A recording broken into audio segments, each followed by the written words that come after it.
I've always wanted to help people.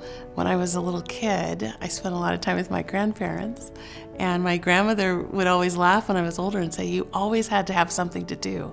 I always had to give you something to do to be helpful." So I think I just came out that way. And, now I'm fortunate enough to be able to help people in a really meaningful way. The demands of an OBGYN are very rigorous. Not only the training that we go through to go through residency and become board certified, but then to maintain that. Women, especially if they're pregnant, they have a lot of needs, and we want to be there for that. I wanted to be there for that. But I found that there was no boundary as to, what was reasonable, even in an organization that profess to have good work-life balance. So it was not only seeing the patients in the clinic, but being on call and doing deliveries in the middle of the night, having surgical cases and following up on those, and really not having, even when you're off, not really being off. Someone can still call you on your cell phone, and if you have a patient in the hospital, you may not want to leave town, those kinds of things.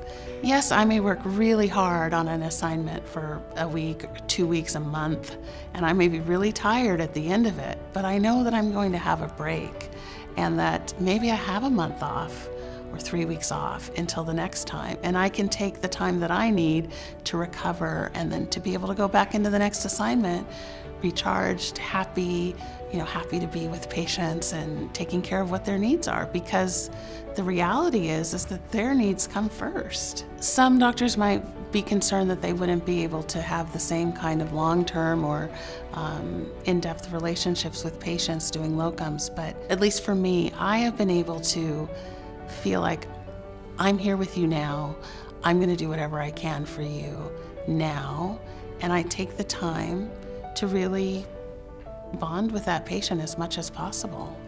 And I've been fortunate because, having gone back to the same places, patients will ask for me, patients will wait to be scheduled with me.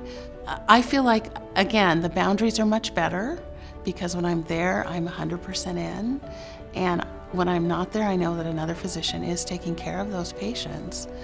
But it has in no way impaired being able to bond and take care of patients the way that they need, and especially pregnant moms sometimes need a lot of hand-holding, and I'm happy to do that when I'm there. Comp Health especially came along for me at such a critical time in my career, because I had been thinking did I want to continue in medicine? And it allowed me to continue in medicine in a way that suited my lifestyle at the time, and has kept me in medicine, and sort of helped transition me through difficult personal time. So I'm very, very, very, very grateful.